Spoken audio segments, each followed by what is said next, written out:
Zach, we are back. We are talking moves to make to go all in at the start of the week. Tune in later in the week for some rebuilding moves to make from Mike and Nate. But first thing you should do, first move you should make to go all in this year is to like the video, leave a comment letting us know what moves you're trying to make going all in this season. Maybe you're not quite there yet. Maybe you're kind of on the cusp. You have some questions, what moves you should make to make that move to go all in. But first things first, Zach, we are going to get right on into this. We're going to dive into our dynasty focus of the week for teams trying to go all in, give the people what they came for, the content they came for. Zach, I want to hear what you got. What's your dynasty focus for the week? So for me, Bob, and I know, again, we're tying this into the theme of going all in, but there is the dynasty component. We talked about this in one of our other videos, right? This is a long game. This is supposed to be like a forever game almost. This is dynasty, right? It's about to be draft and rookie season. So 2024 draft pick stock prices are about to shoot to the moon. At some point, though, Bob, the dialogue will be 2024 draft class is just okay.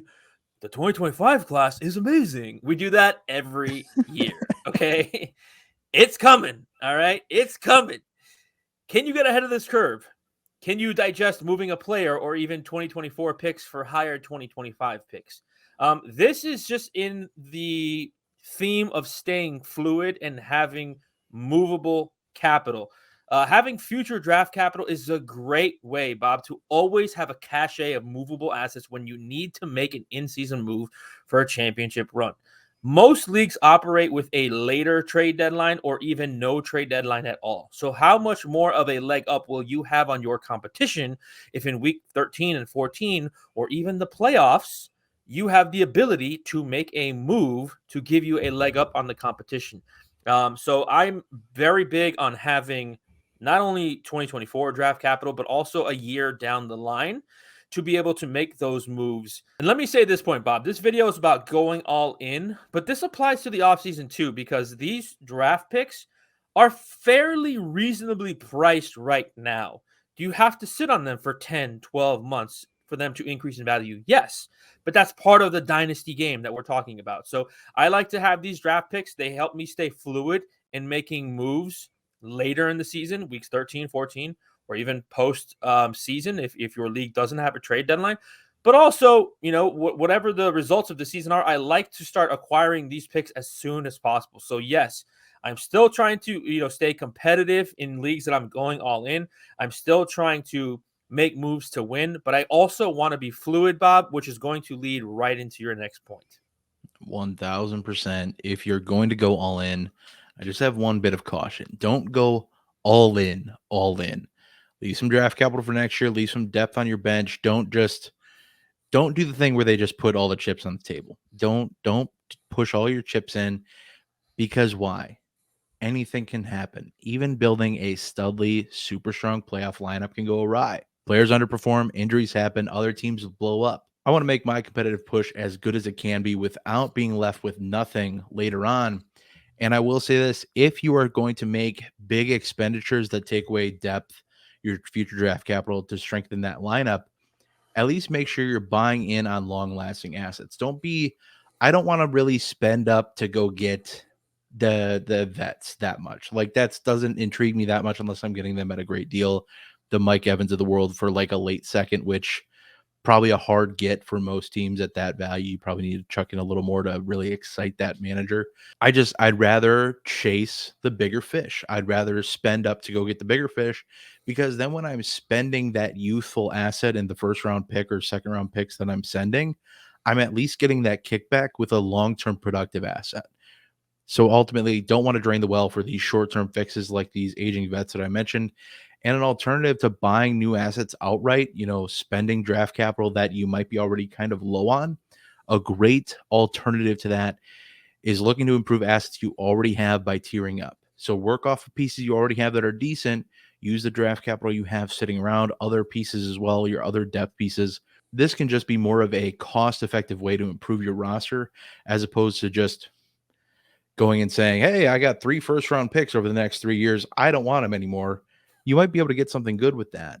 But at the end of the day, like you mentioned, you sell yourself so short even if you're able to get one really good asset with 3 picks or 3 first-round picks over the next 3 years, especially if your team is looking really good for that long, hard to project that far out.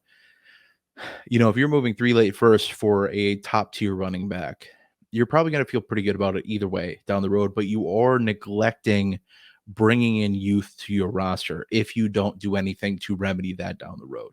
And that's kind of what we're getting into. We're, laying out some groundwork for the future. We want to go all in and we want to make competitive moves. And I do want to say too that, I don't want to hold back from making moves that could really help me. I just don't want to be left with nothing. I want to have something on my roster for the draft next year. Prime example, I look at 2 really competitive teams in one of my leagues. I'm one of them. No surprise to anybody. Just kidding. That's annoying. But, and then there's this other team. I have a first round pick next year that looks mid. That's not my own. A second round pick that looks early. A couple third round picks. This other team does not have a single pick until the 5th round next year. And they don't have a single pick until the 3rd round in 2025. I have all my picks in 2025, and then I have the picks that I mentioned already in 24. One of those teams is going to last a heck of a lot longer than the other one. And my team is already younger, already producing more. One of these teams is going to break first, and it ain't going to be mine. So just kind of keep that thing, and that's with keeping this practice in mind. And don't worry, I've won a couple championships in that league already with that roster. So just something to keep in mind when you're trying to go all in. I know that's the theme of the video, and we do want to make moves to do that. One of those being these, upgrading the assets we already have. But we also have some other moves to get into. Zach, you got a couple. I want to hear your first one. Let's go dive right on into your first move to make. What are you doing? Why? And what are you trying to get out of it? Oh boy, I'm ready for this comment section. I'm ready for it. All right, let's just start with that. I'm selling high on Kenneth Walker III. Yep. Watch out. Yep. Yeah. Let me preface this by saying this first of all. Kenneth Walker III, no matter what happens with Zack Charbonnet, is a startable dynasty player. Okay. I am not arguing that. That is not the point I'm making. The point I'm making is that you are losing the opportunity to sell Kenneth Walker III at the premium value that he still is. And we are seeing over the last 3 weeks, Zack Charbonnet get worked more and more and more to the point that Kenneth Walker is losing snaps to Zack Charbonnet. Now, you look at the box scores, you look at the fantasy numbers, Kenneth Walker is outperforming Zack Charbonnet. Again, I'm not making the argument that Kenneth Walker is not startable. What I'm saying is you are losing the opportunity to get the most value out of Kenneth Walker that I think you will be able to get in his rookie contract window. That is the point I'm making. Please understand that is what I am saying. I'm not saying you must sell Kenneth Walker. I'm not saying you will be a bad dynasty player if you have Kenneth Walker on your roster. I'm saying we always talk about these situations. Should we sell high on this player? Should we sell Puka Nacua now? I'm selling Kenneth Walker now because I think that his high value window is closing. I've said that a couple times. Let's look at the last game. PFF rushing grade. Week 10, Zack Charbonnet, 69.7 rushing grade. Kenneth Walker, 64.3. Again, I realize that the statistics favor Kenneth Walker III. I just think that Zack Charbonnet is getting more and more and more opportunity in this offense. And it's kind of what we knew, right? Like we knew eventually Zack Charbonnet is going to be a dynamic part of this offense. So please do not misunderstand what I'm saying. I still think anybody who has Kenneth Walker should be starting him every week, okay? But I want to give you 2 trades that I traded Kenneth Walker for in the last 2 weeks. As soon as I saw the Zack Charbonnet uptick coming, I said, oop, this might be time for me to get out. Both of my squads are rebuilding squads. So we know where I stand with running backs on rebuilding squads. That context is very important. I always fill the running back holes last on my rebuilding squads, okay? First trade, I traded Kenneth Walker and Greg Dulcich for Nico Collins, a 24 first and a 24 third. That 24 first is probably 109 to 112. So I like it. Nico Collins, a late first and a third. I really wanted another first round pick in this draft. I only had my own. I have a lot of seconds and thirds, but now I have 2 firsts. So I think that context matters. I was very happy with this trade, and I think the owner that made this trade was, I think this was a win-win for both sides. Like I don't think there's a loser in acquiring the Kenneth Walker. I just think there's a winner in how much value you get out of the trade right now. Okay. Second trade. Ooh, do I love this one. This was November 3rd. I traded Kenneth Walker. I acquired Brian Robinson, a 24 first round pick and a 25 third round pick. So again, in both of these situations on rebuilding teams, I turned Kenneth Walker, who's probably still a great asset to have on a rebuilding team, into other rebuilding assets plus multiple draft picks. And that's what I'm saying here. That is the opportunity that window might be closing the more Zack Charbonnet becomes a thing. I want to make it abundantly clear for the fourth time. Kenneth Walker is a very good dynasty player. I just think the value of what you can get in a return, proven by my 2 trades in the last 10 days, shows you that this window might be closing, Bob. Yeah, I think so. What you're essentially trying to say, and just correct me if I'm wrong, that you're thinking that there's a decent enough chance that with Charbonnet getting more involved, Walker's production will go down because there's only so much work to go around. Yes. And then go down, but not point, just. I'm sorry, I didn't mean to cut you off. And no, you're fine. And then just it won't go away. It's not going to be nothing, but the value he is now won't match up to the production you're going to have. That's what you're trying to say. I do not think that Kenneth Walker, when Zack Charbonnet fully gets implemented into this offense, is an elite dynasty running back anymore. Okay. Yeah, I don't necessarily disagree. I'm, probably foolishly optimistic, probably due to my several Kenneth Walker shares kicking around, but just that we've seen running back backfields continue to be productive. And I do think that there's a decent enough chance where you're going to be kind of relying on Kenneth Walker for these big blow up plays, where he had the 65-yard or 64-yard, whatever, touchdown reception scamper this past weekend, where you're kind of relying on that from him to have a really good week, unless it's a good matchup and they just run him all day. So I don't hate this concept. I especially like the first trade that you went over, getting Nico Collins and a first and a third round pick back as well. I'm all about it for ditching Kenneth Walker and Greg Dulcich at this point, who has butter for hamstrings. So don't hate the move at all. I'm fine with it. And I do think the comments might get a little heated. I know Kenneth Walker is well liked around these parts, and that's okay. It's not a bad player, but I think you're just kind of forecasting a bit of a hit in production, and the value is going to take a hit as well with that. It's best to find ways to insulate value over time. And when you're playing, especially when you're trying to win now, like this video is kind of about, it's about finding players that are ending up in the best situations, taking redraft situations, but applying dynasty principles for the long-term haul. And if you're going to have Kenneth Walker, who might be great for possibly the rest of the season, even though we see Zack Charbonnet kind of getting an uptick here, you could be losing value later. You could lose value as soon as next week. You never know with how this is progressing. So it's one of those things. I'm fine with the move. I'm not opposed to trying to move Kenneth Walker if I can get a nice return. There's a couple leagues I have where I could use a wide receiver instead. A Nico Collins plus pivot might not be bad for me, especially if I can get a first round pick on top. I don't hate that one bit. Yeah, again, the theme of this video, Bob, is moves to make to go all in, right? So if I can turn Kenneth Walker into 2 or 3 players that I can start, and I don't necessarily have to just hang on to that first round draft pick. Like, there are teams that are thirsty for draft picks right now. That they've thrown in the towel, so on and so forth. But for example, Nico Collins is probably CJ Stroud's number 1 target, right? Brian Robinson has scored more fantasy points in the season than Kenneth Walker. So I technically got an upgrade and a first round pick. So I get it. I know how people are going to feel hearing that, but understand what my message is. I'm turning one asset into 2 or 3, and I don't really think I'm losing a whole lot of points on my starting roster, where I'm getting a wide receiver that I should feel confident starting every single week that he's starting, and I'll tell you why later. Or a running back who I've been telling you prior to the season you should be buying, and is the RB4 in Dynasty Fantasy Football right now in Brian Robinson. So again, I don't think I'm taking very much away from my starting lineup by turning Kenneth Walker into Kenneth Walker type production elsewhere, plus other assets. I like that move. I like that pivot quite a bit. And I tell you what, I'm looking to upgrade my wide receiver room. I'm looking to upgrade my running back room too. We'll get to that later.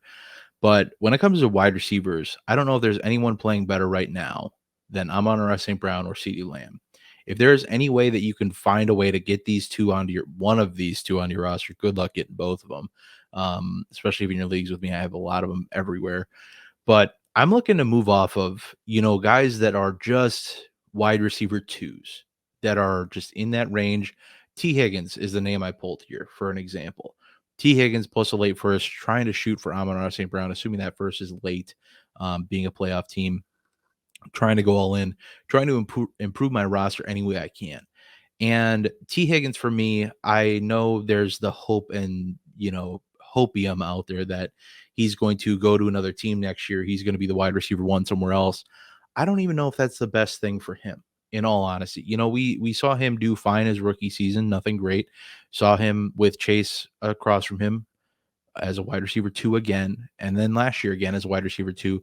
And then here we are, season 4, a lot of injuries, which has been kind of the story for T. Higgins too over time. So looking to move off T. Higgins while I still can, while there's still some value there for what could be a bit of a value spike in the offseason, could happen. But I'm happy moving to elite production right now, getting an Amon'Ra St. Brown or a CeeDee Lamb for a T. Higgins, who I continue to believe is a little bit overvalued at this point, just because he's a big freakish athlete. He's a great player. I'm not saying he's a bad player, but I want to turn, and this is just a theme with both my trades here.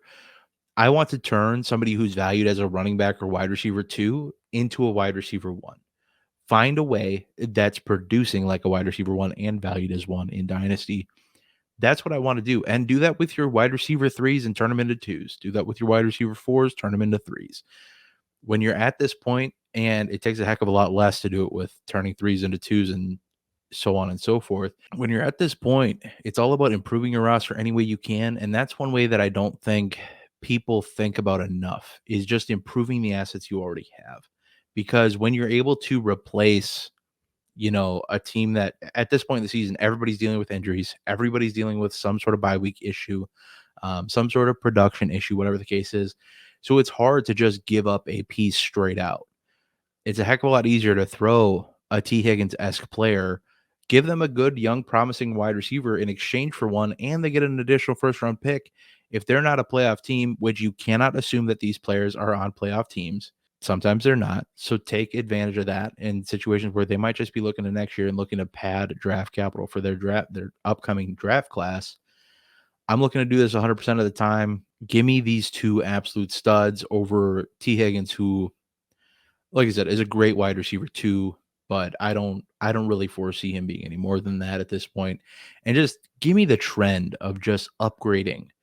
Like I said, whatever you can do, top to bottom of your roster, find an upgrade, make it. Zach, I'd love to hear your thoughts, or feel free to dive into your next pick that I love. I'm so excited to talk about this. Go ahead. Yeah, this is interesting because I've definitely felt this way about T. Higgins for a long time. Me too. Let me ask you this though. T. Higgins, do you think T. Higgins could be a team's wide receiver 1?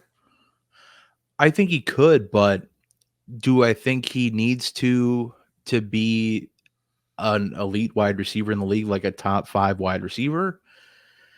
Probably. Are there as many offenses in the league that can support a top 5 wide receiver? There's a question too. And then I'm not willing to play that game. I'm not willing to play hypotheticals like that, really. That's not my game. I know what T. Higgins is. I know what he has been. I'm good. Like I'm at peace with making these moves and moving up to 2 players that I love and feel really good about. And that's where I'm at with these. I like that explanation. I like that explanation a lot, because I have been somebody that's kind of I don't have any T. Higgins shares, as a matter of fact. Yes, me in my 30 leagues, I have 0 T. Higgins. Wow. Because I'm not a fan of those wide receiver 2s that are valued as wide receiver 1s. I like wide receiver 2s. I love wide receiver 2s. Like on a shirt, I love wide receiver 2s. But I don't like them when they're valued at wide receiver 1 prices, which is what T. Higgins has been forever. So I agree with this. I like this. And Amon'Ra St. Brown is one of my favorite Dynasty players to own. Like if I can have another share of Amon'Ra St. Brown, I will. I love, I talk about this a lot. Like having players that you like to root for, Mm-hmm. And it's a weird thing because there's a little bit of emotion involved in that, but this is a hobby at the end of the day. Like, we're trying to have fun here.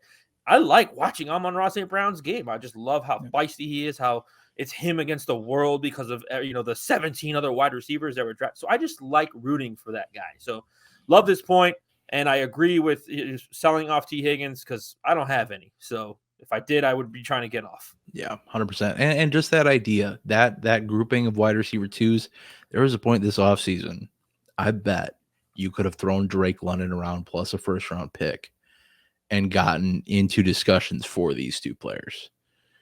So I think it's a far cry now, as it should have been then. I hate to just throw strays at Drake London, but it's just the concept. No, you don't. No, you don't hate to do that. It's just the concept, moving that wide receiver 2 plus that first round pick. And, T. Higgins is a higher valued wide receiver 2 than, most. He's probably valued around wide receiver 12 to 15 for most. That's what I said. You have to buy at wide receiver 1 prices, and I'm just I don't do that. Yeah, not interested in that. But what I am interested in is hearing about your elite player buy. And I am so in on this, Zach. Yeah, I mean, I'm not breaking any news here. It's CJ Stroud. Let's just get that out of the way. I got to eat the crow on CJ Stroud. Every year there's one big rookie I was wrong about, and for me, it's CJ Stroud. Now, I would say in places where it's important for me to have CJ Stroud, I have CJ Stroud. Like, I had my home league that I won last year that I had Kirk Cousins and Kyler Murray 2 weeks ago. We're both on IR. I had CJ Stroud. Like, thank God. I'm trying to buy, man. And I know it's expensive, but I guess I could say it this way, right? We are looking at, we talked about Nico Collins, Dalton Schultz, Tank Dell, Noah Brown. We are talking about all those guys as fantasy options. Why is that? It's certainly not because Noah Brown's great, because he's been in the league for like 6 years. All right. Nico Collins might be pretty good. Is he like the elite level that we've been talking about him? I don't think so. Maybe not elite. That's not the right word, but like, top 20 wide receiver, maybe not, but he's definitely being elevated by CJ Stroud. And that's what great quarterbacks do. Great quarterbacks elevate people into, in real life, money, and in fantasy life, points. So these wide receivers, these quarterbacks elevate everybody else to another level to make them look probably a little bit better than they are. So CJ Stroud is doing that. I'm not going to give you any numbers. I'm not going to give you his passing stats, his this, that. Dude, he's playing elite football. He just went into Cincinnati and beat them. He made a huge turnover and then led them right back down the field for the game-winning drive on the road against the Bengals. And he did that the week before that too. So this is some impressive stuff. He's probably entering the MVP conversation. He definitely has Offensive Rookie of the Year locked up. If I have an opportunity to buy him on a both situations, a team that I need to go all in, I need another quarterback, or a rebuilding situation, I'm trying to get CJ Stroud on my roster. Now, this is where the price comes in, right? This conversation starts to get a little nutty for me because you know me, I'm not the big spender, Bob. I'm not. I like to shop at, like, I don't know what stores you got up there in Wisconsin, but I got like Marshalls and Ross and TJ Maxx. Like, I like those shops where I can get things on a little discount. Maybe maybe a Target or a Walmart, I like the good deals. You got to go to Gucci to get CJ Stroud. You got to go to the upper echelon price tag to get CJ Stroud. So I went on DLF. My first inclination was CJ Stroud for 2 first-round picks. That was pretty spot on. I'll give you the DLF calculator had that. CJ Stroud at 697, 2 mid first-round picks at 646, 224, by the way. If that was 25, that would change that valuation. So 2 mid 24 first-round picks, 646. I don't even know if that gets it done, man. You might have to throw in a second in there, and I'd probably be okay with that because he's playing elite football. And he's elevating that entire team to a level that they haven't been since Deshaun Watson. And this is just the start of the Houston Texans, right? This is just the start of their story. So I want in on that. I want in on the CJ Stroud bringing everybody to another level. So a trade that got completed on DLF, and I thought this was interesting. We also saw this in our comment section the other day. So I'm not sure if it's the same person. Superflex League. CJ Stroud for Trevor Lawrence and a 24 first round pick. No other context, no idea where that Crazy. first round pick is. But CJ Stroud for a 24 first and Trevor Lawrence. That's nuts. And honestly, it was a move that, a week or two before that, I was feeling really good about CJ Stroud and just thinking like, man, if I have Trevor Lawrence, because I feel like at that point, back then when things were different, quote unquote, I felt as though you could almost still get CJ Stroud for Trevor Lawrence and get something on top of Stroud. And that script flips so quickly because I would love to honestly make the pivot off of Trevor Lawrence. I think Trevor Lawrence offers some stability. If you look at, his points this season, he's been pretty consistent, but has so little for a ceiling at this point. And CJ Stroud has just come out and everything we got to see on film, ball placement, ball skills, general, in my opinion, I always felt he was a good reader of the defense. Everything that we saw on film has shown up in the NFL. The switch has been, or the transition from college to the NFL has been beautiful for Stroud. You look at comparisons from him to Bryce Young to Anthony Richardson, he's worlds apart. He's playing pro level ball as a rookie. Definitely rookie of the year, probably in MVP conversations. I don't know how far he gets in those conversations. I think it depends how far this team goes this year. But CJ Stroud, definitely somebody I want to go get. If it's 2 firsts, I think one is going to have to be pretty early to get it done. I think if you're throwing like 2 picks around 5 to 8, maybe they'd have to both be looking like 5 and 6 probably to get a team real excited. I still think you have But to give more on top of those first two. I tend to too, unless it's a top 4 pick. And the other one's like in the 5 to 8 range. Even then, I think that like 2 firsts and a second, Trevor Lawrence and a first is a lot to pay for CJ Stroud. But man, I would like to get like a second kicker back, even if it's at 25. Just give me something back so I feel a little better about it. But man, it's hard not to love CJ Stroud. And I'll just quick while we're off track, not really off track anymore, but we were. Let's get a little more off track. Going back to when you're in your rookie draft, just go with your convictions. There were so many drafts where, okay, 2 drafts where I took Bryce Young over CJ Stroud. And that was for diversity's sake, because diversify the portfolio. And that's just advice I've never really bought into. Decided to for on a whim this season to do it, and I was blinded by the he had a terrible S2 score. Yeah, he's looking pretty dang smart now, Bob. So I'll take the L on that one, and I definitely regret it. I'm going to try to make amends on that in that one league. That's a league that I'm rebuilding in that CJ Stroud would have been really nice to have hit on, but instead I'm stuck with Bryce Young. Gonna have to make some moves. So I just encourage y'all, don't buy the noise. I am somebody who, getting into just some strategy now, I don't like to diversify that much. I have the players I like, the players I believe in, and I usually stick to my guns on who I'm willing to take shots on. And, if I'm wrong, I'm going to be wrong in a lot of my leagues. And I'm usually okay with that because I end up being right in a lot more. So it's one of those things where most of my rosters are looking good, but that one spot where I decided to, and that didn't break my rebuild, don't get me wrong. It just would have been really nice to have that improvement. But now on top of Bryce Young, I'm probably having to pay darn near 2 firsts on top of Bryce Young to get to CJ Stroud now. Ooh. And, Oh. it's just how the market changes, and that's just the amount of power I had, like Nate says, like we've all said, it's not always knowing who to draft, but also who to maybe not draft and who's looking at a first-year tank when it comes to their value. Getting into my last upgrade of the week, and we've talked about this player, I think, over the course of the last 2 weeks a couple times now, probably beating it to death, but I still want to go get Travis Etienne on my roster. I want to find ways to get this running back on my roster locked in for at least one more season with the Jacksonville Jaguars. I'm willing to take him on for one more year and move off of somebody who is not locked in with their current roster in DeAndre Swift. Again, moving off another late first, being that competitive team, looking to go all in. Part of me wanting to move off of Swift is things have gone well for him this year. Don't get me wrong.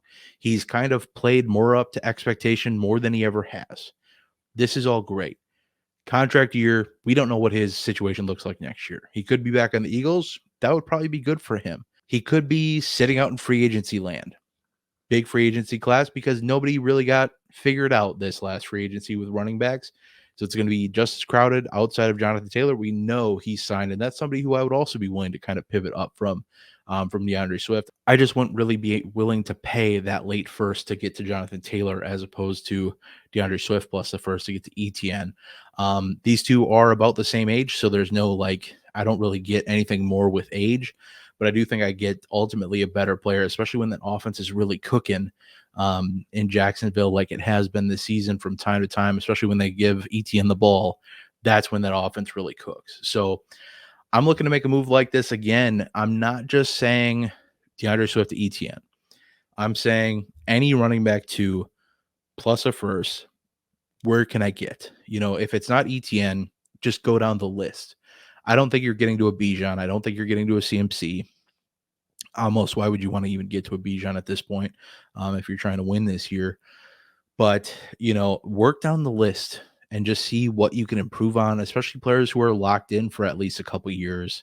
I just don't want to deal with Swift's contract. And I know that's going to be a thing. And some people are going to be willing to take on the risk. I'm not. I don't want to deal with it. I think this could just as easily be a case of we finally caught the lightning in the bottle and it's gone next year. I'd much rather sell it than try to hold on to it. But with that concept in mind, like I said, just moving off of any running back 2 for a running back 1. That's what I'm trying to get to right now. And a good, running back 2 that's being valued, or a running back 1 that's being valued as a 2, Brian Robinson. Always a great buy, seemingly. But Zach, I'd love to hear your thoughts here. That could be a good tier down for you, actually, moving Swift to Robinson, somebody who's still just not being valued at all despite production. What do you got here, Zach? Well, not just production, but everybody always talk about Brian Robinson. Oh, he can't catch passes. Well, yeah, he can. Just caught 10. Just caught 10 passes, I think, this week. So crazy. But back to your point, real quick, when you were referencing Etienne, were you referencing him as somebody you would hang on to for another year? Is that what you were saying? Yeah. Now think about it. Let's not forget he's a first round pick, so they could essentially have him for 2 more years. For sure. I'm only racking up the guaranteed 1 year because I do tend to believe that he's played well enough that he'll get another year. Yeah. But I'm only banking on the 1 I know for sure. And granted, by next season, we'll know that too. We'll know that by the start of next season if they pick up his 5th year. So I think there's a bonus benefit that could be there of me being able to rely on him in this offense for 2 more years. But I at least got the rest of the season and 1 more locked in, obviously barring any major injuries. But absolutely, that's a little cherry on top. Yeah, that's what my point was. Is I hear what you're saying. I'm definitely buying in somebody like I'm getting this guy for 2 years, because why would they not do that? Like, it's not that much money. Yeah, it's not that much money to guarantee that 5th year. Like it's not some new dollar figure amount that they're not familiar with. Like they know what that dollar amount is, and look at Trevor Lawrence the last few weeks. Where would the Jaguars be without Travis Etienne? They would not be at 6-3. I don't see any scenario where Etienne is not there for the 5th year. So I like your point, and I feel secure enough that he's there for another 2 years. And that's why when we talked about him earlier in the season, I put him on that list because I don't like to buy for 1 year unless and for this video, sure, because we're talking about going all in. But in general, I felt comfortable buying Travis Etienne. I think we talked about him a few weeks ago because I definitely feel like he's got another 2 years there at minimum with Jacksonville. Yeah. And I think a good portion of this video, while it wasn't said at the beginning, but was kind of underlying there the whole time, very sneakily kind of hiding in the shadows, is just going all in the right way, as opposed to what's commonly said of just sell everything, throw it at the wall and see what sticks. Yes, can work. 1,000%. I'm not going to say it can't. It exists in the realm of possibility. but don't sell out all of your assets. Try to work off the existing ones you have that are shiny objects that could be used to, tier up, get to better assets that have better long-term situations that we don't have to have question marks about. And don't forget the number one move to make, the easiest move to make. Like the video, comment down below what moves you're trying to make. What moves are you trying to make to win your league this season? Go all in the right way. If you're rebuilding in another league, be sure to check out Mike and Nate's rebuilding moves to make later on this week. Another move to make, you might want to check out our Patreon Discord channel at patreon.com/Dynasty Rewind. Get 7 days free trial. See if it's for you. If it's not, we still love you either way. If it is, welcome to the family. We'll see you there much more often than we see you here. But with that said, that's going to be it for me and Zach today. We will see you in the next one. But until then, I hope that y'all have a good one.